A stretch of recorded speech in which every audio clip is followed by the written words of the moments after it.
AITA for refusing to let my kids see my mother after she sold the home I paid for? For nearly 9 years, I lived in and paid for a home under the agreement that once it was paid off, my mother would transfer the title to me.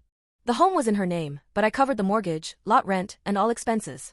I also put my own money into renovations and repairs like new flooring, light fixtures, refinishing cabinets, replacing appliances, and fixing the oven. My mom originally bought the home in 2015, planning to leave her husband. When she changed her mind about the divorce, she offered it to me, saying it was a great way to invest my money into something for my future. I agreed and moved in, believing I was working toward ownership. The roof and her changing the terms.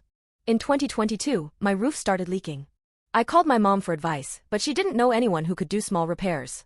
My boyfriend at the time, who had roofing experience, helped me fix it, and I paid for all the materials. Later, she insisted on sending out someone she knew to check the roof. Since the home was in her name, I couldn't stop her. She then decided to have the entire roof replaced without my consent. When I asked about the cost, she brushed it off, saying, "Don't worry, God always provides." In early 2023, she suddenly demanded $3,000 for the roof, despite never discussing payment beforehand. I told her this felt unfair, since I never agreed to it. I offered to make monthly payments, but she was furious.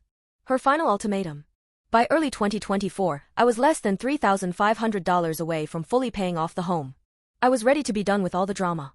But then, in February 2024, my mom raised the roof cost by another $1,500, bringing it to $4,500, and added other random fees, telling me I had 1 week to pay over $20,000 or move out.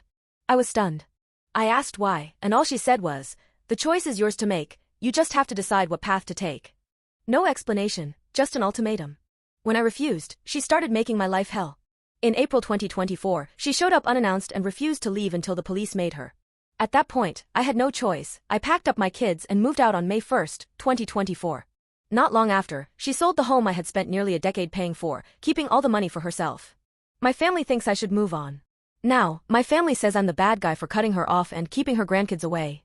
But my kids want nothing to do with her. They were old enough to understand what happened and felt just as betrayed as I did. To make things worse, she has been showing up uninvited to my kids' events and causing scenes. I'm now looking into legal options to keep her away, as I don't want her forcing her way back into their lives.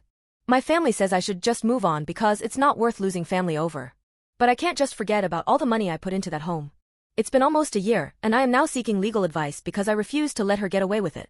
I feel like I owe her nothing at this point, but my family keeps guilt-tripping me, saying I'm being too harsh. AITA for refusing to let my kids see my mother and not just moving on like my family wants me to?